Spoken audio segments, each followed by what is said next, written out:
All right. So Brett Wheeler got the YouTube stream back up, and our right. So Brett Wheeler got the YouTube stream and the Facebook. It restarted when he did it, but that's all right. At least both platforms are streaming. 14 laps to go as you look at the number 3 coming down pit road now. Brandon Robertson, GT Hawkins down pit road. So 1-2 down pit road. Jonathan Swartz right there. So Jonathan's going to pick up the lead here, Alex. Coming through the chicanes to the flag stand. The chicanes, yes, Steve. The chicanes. Because. Thanks, Cody.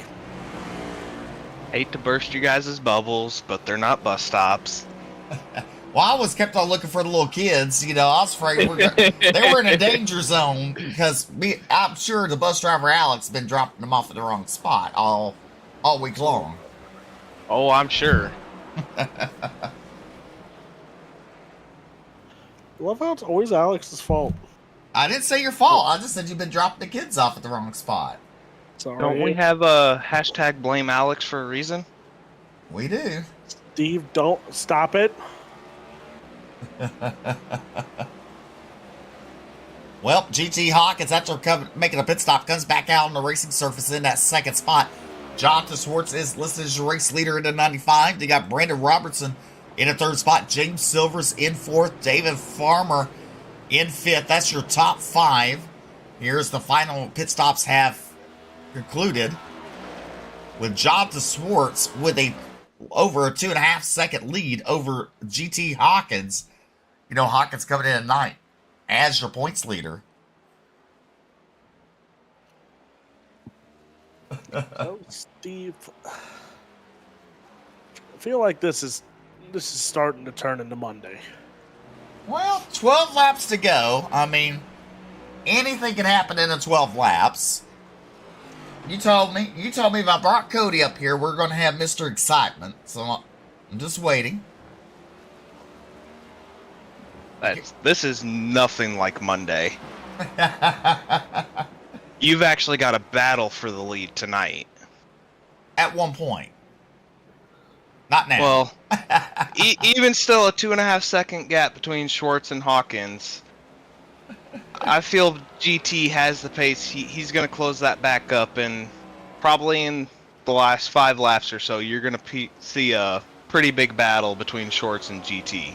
Definitely. That's Monday night. It was a lone horse race. Peyton just had that truck hooked up, and even the practices that I was running and he was in, I could not figure out where he was getting his pace at.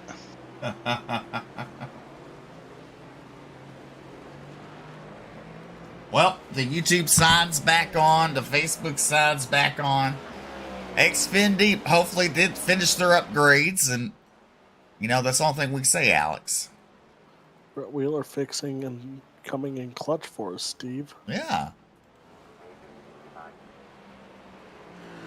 Well, there's your race leader. So the lead is shrinking. GT Hawkins is slowly catching Jonathan Swartz. 11 laps to go here in Charlotte ROVAL. The ROVAL. It's actually GT Hawkins and Jonathan Swartz just ran their fastest laps of the night. Definitely. Which Hawkins just ran the fastest lap actually of the whole field, Steve McMillan. Ah, look at him go. You know, one thing, Cody, you know, Alex can only count 4. So 4 turns. More than 4 turns, we're screwed. Yeah, if he was there with me Monday night, I don't know what I was going to do, because once you get past turn 4, can you spot the rest of this track if only being able to count up to 4 turns? No, not at all. He'd be telling you passed the bus stop. You'd be really confused. I would have been. It's like, didn't realize we were at Watkins Glen. Listen here, you don't knock on Watkins Glen. So the lead for Jonathan Schwartz and GT Hawkins. Hawkins has gotten down to a little under 2 seconds now. So he's cut a little over half a second on Jonathan Schwartz. And he's coming with 10 laps to go here at the Charlotte Roval. You're watching the Bluegrass Cup Series live on Facebook and YouTube. Brett Wheeler, yep, did a thing. Brett Wheeler's a man of... Yeah.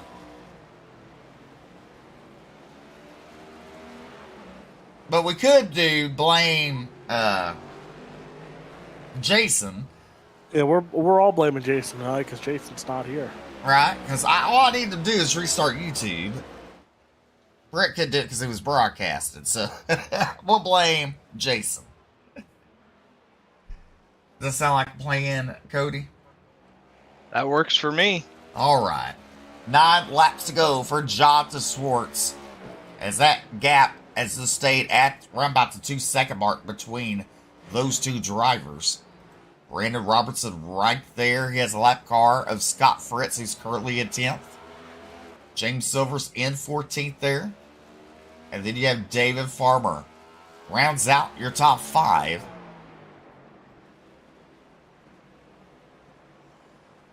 So right now, the gap is right about even for last lap or so. Yeah, this might get interesting, Mr. McMillan. Key word, might. Looking at the lap times, they're GT and Schwartz are both running pretty identical laps. There's only about a 10th or so between them. Now, do you think Alex knows what a 10th is? I sure hope so. Alex is not the math guy here. I mean, Look at that view. Oh. Ooh. Steve, I swear I just watched the car almost flip. Totally a different view that way.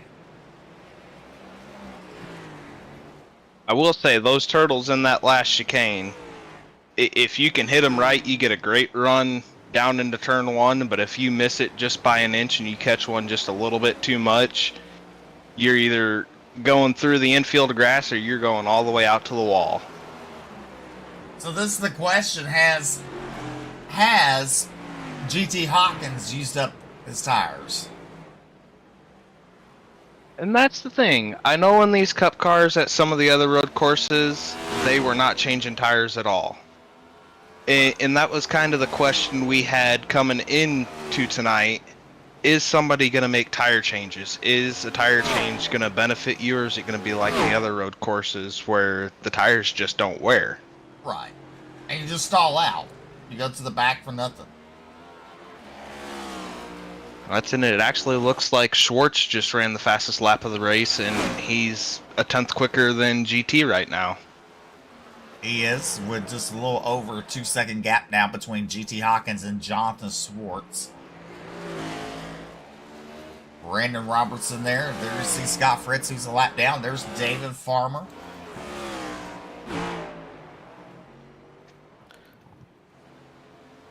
There is Nick Mills, currently running in 7th. Matt Grenier coming into the picture there. And the number 15, currently running in 8th. Oh boy. Vicious dog there. Right, it's vicious. It's a vicious animal.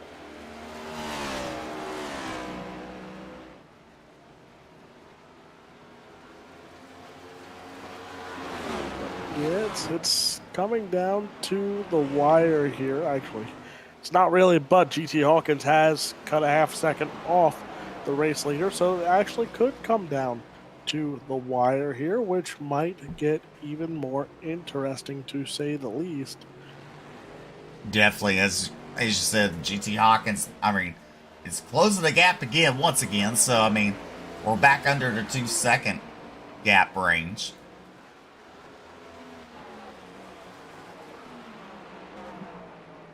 GT Hawkins going to give it everything he has for the final 7 laps here. I'm starting to wonder if Schwartz wasn't in kind of save mode when he came out of the pits, knowing that he would be able to get in front of GT once he pitted. Definitely. I mean, he's trying to go for another win, you know. So maybe it was. This is safe mode, just trying to keep it there, because now you look at it, it's gone back up, the gap, the interval, close to the 2-second mark. 6 laps to go here at the Charlotte Roval. Steve, you want to know? Okay, so it's a 2-second gap between your race leader and second place. Right. It's a 20-second lap between your race leader and third place. That's right. Brandon Robertson in that 3rd spot there with 6 laps to go. But wait, Steve, there's more. What's that? There's a 30-second gap between your race leader, almost 35 seconds actually, between your race leader and 5th place. That's right. Jonathan Schwartz definitely has gapped the field. And GT Hawkins is actually losing ground again to him. And he's lapped up to 10th place with those cars being a lap down. And Alex Huffman is 52 seconds behind your race leader in 9th. Yep. The Huffman Designs car number 2 there. Currently running in 9th position. 5 laps to go for Jonathan Schwartz. These last 5 laps are going to feel like eternity for that driver. The gap between 1st and 2nd is back under 2 seconds. And Sean Kostritz is right there in front. He's going to allow the 95 to get around him.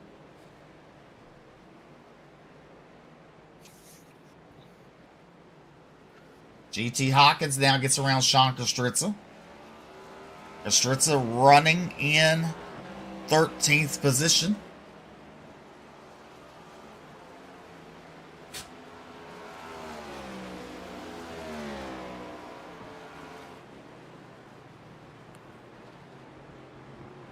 Coming through the chicanes. Alex, chicanes.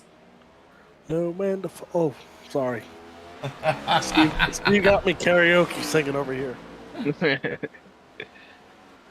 Let's not try to quit your day job there, Alex. Listen, Steve told me he was retiring soon, so we got to get as much karaoke in as possible. As long as it's on the broadcast, that's fine. But if you're in the spotter stand, let's keep the thing into a minimum there. You see how he treats me, Steve? I do, but look at the gap. It's shrunk again between 1st and 2nd. GT Hawkins back on the loud pedal. He's going to almost a 2nd gap between 1st and 2nd now, Alex. Yeah, so GT Hawkins closing back in here on your race leader. This is coming with only 4 laps to go. So, Steve, there's still a little bit of time left here that our current race leader could end up losing the race lead here, and GT Hawkins could regain the race lead and possibly knock off here tonight. We'll find out. Definitely see him going through the chicanes. And now they're at the spot where it's normally turn number 3.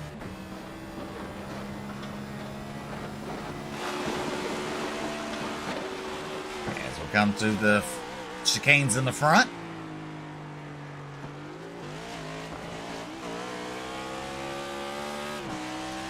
Three laps to go for Jonathan Schwartz. Steve, that gap is closing even more as GT Hawkins now runs the fastest lap of the race. So, did he save his tires more than we expected? It could be. I mean, 3 laps to go. Anything can happen.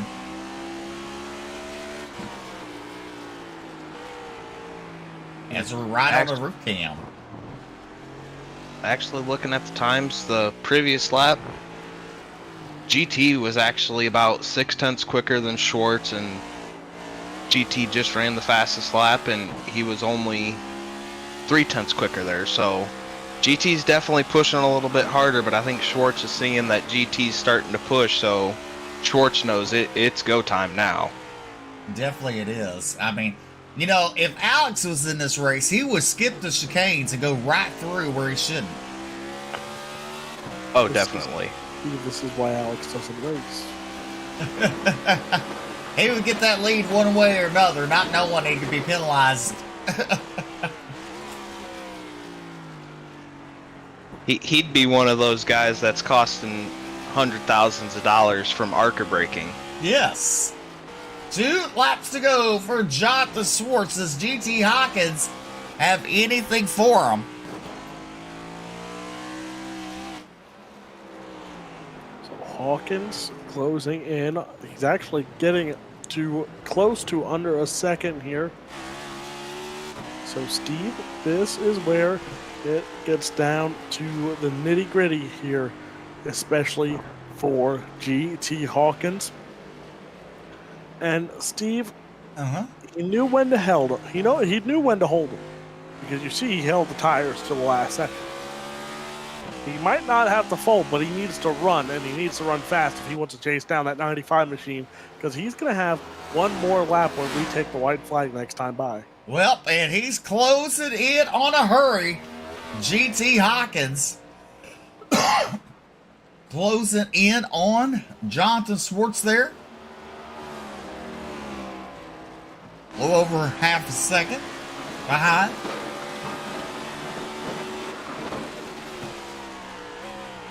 Let's look right here. He loses a little bit of ground right there. 1 lap to go for Jonathan Swartz. Is it going to be a battle to the end? GT Hawkins throw the kitchen sink at it. So here we go. Steve, I honestly couldn't tell you until we hit that 3 and 4. I couldn't tell you where we're on the racetrack here. We're in the infield. I'll tell you that much. But it's interesting to see here as, again, Ken Hawkins. Now, remember, when that white flag, GT Hawkins ran that fastest lap yet again here. So Hawkins has a lot of speed, but can he close in on John out in front here? He's closing in. This is where it gets down to that nitty gritty. They're down that back stretch, and here he comes to the outside. Oh. So that just cost him the race. GT Hawkins missing the chicanes there. Looks like your winner will be the 95 from Vienna, Virginia. Jonathan Swartz picks up the win. GT Hawkins coming through the final chicanes here. He'll come home in second. Brendan Holder in third. Coming through the final chicane. Hashtag blame Alex for Xfinity updating. Coming through the chicanes on the back straightaway. That is Brendan Holder. Currently in that 4th position. Nick Mills in 5th. How about Matt Grenier in 6th? Alex Huffman made his way up to 7th. James Silvers, David Farmer, and Scott Fritz rounds out your top 10. Jonathan Swartz victorious here tonight. Holder just crosses the start-finish line. Here comes Nick Mills.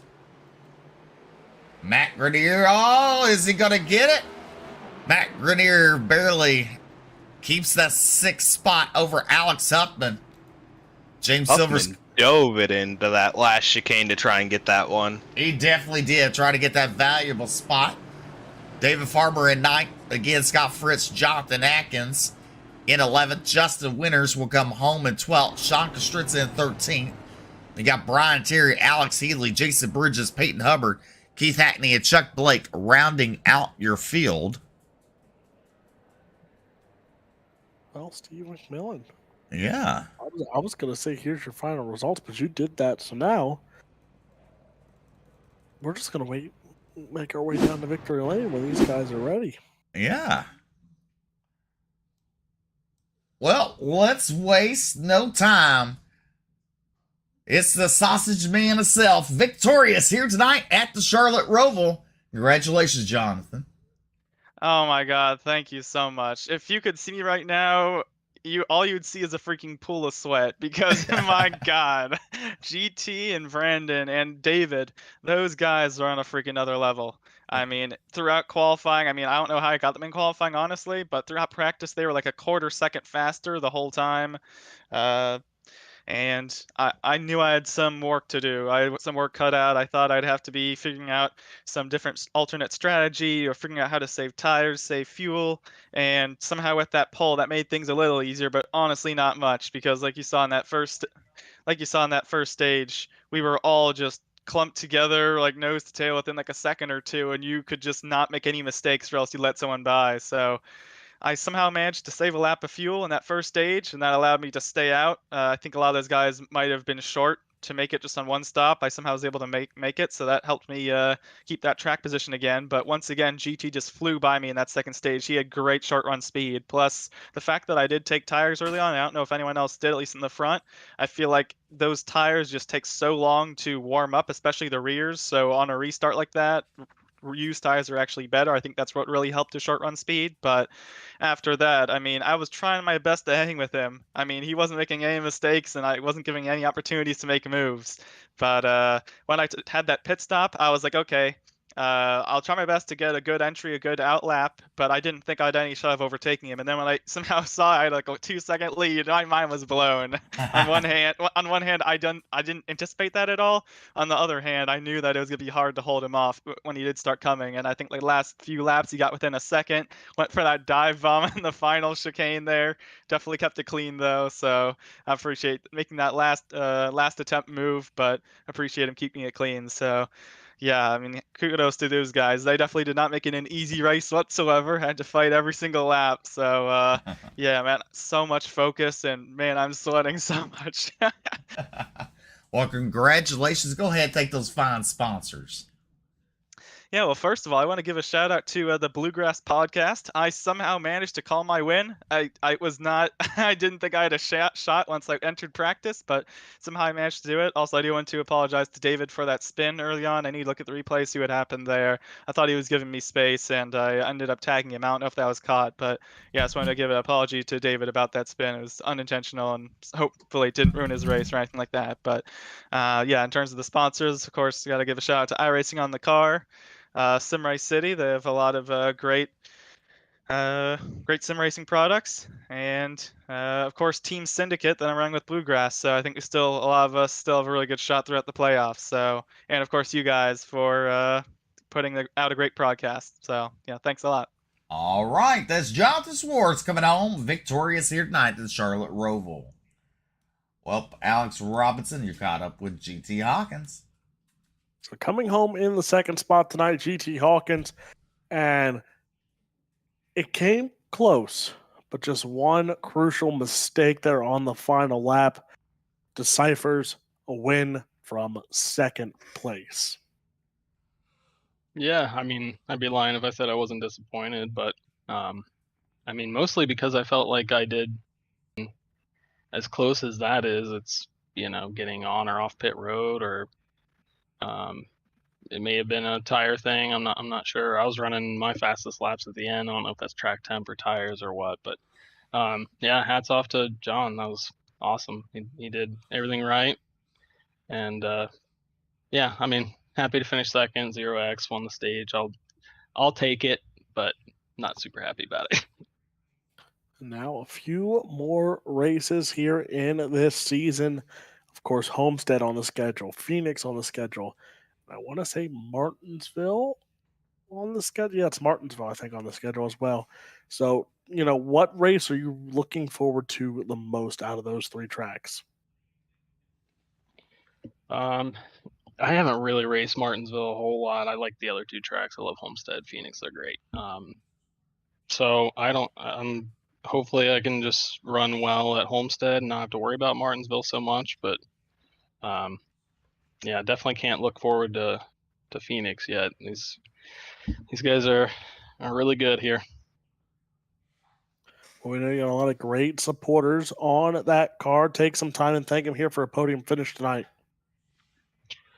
Yeah, first I got to thank Scott Ramler for coming on and crew chiefing for me, coached me a bit, and helped me. I couldn't have been even close. I've been terrible with the road courses this year, so thanks to him. Glory Paul, Jason, everybody at Bluegrass, you guys for broadcasts, and all my friends, family out there watching. Thanks. That is your second place finisher here tonight, GT Hawkins. Steve, you're catching up with our third place finisher. Well, coming home in third night be Brandon. Congratulations, Mr. Robertson. Oh, thank you. Couldn't play any fuel strategy tonight, but we had to do it the honest way tonight. Well, definitely. I mean, you started fourth tonight, and third was it. But I mean, hey, that's a good run, good points run. Yeah, I think we made it to the next round, which was the goal. And man, that first 20 laps was probably the best racing I've done at a road course in a while. We had, I think, 4 people in a line and a big train there, and it was fun. Got second in the stage, and then, yeah, just the second stage, I got gapped by GT and John, and they got like 5 seconds ahead, and I just couldn't.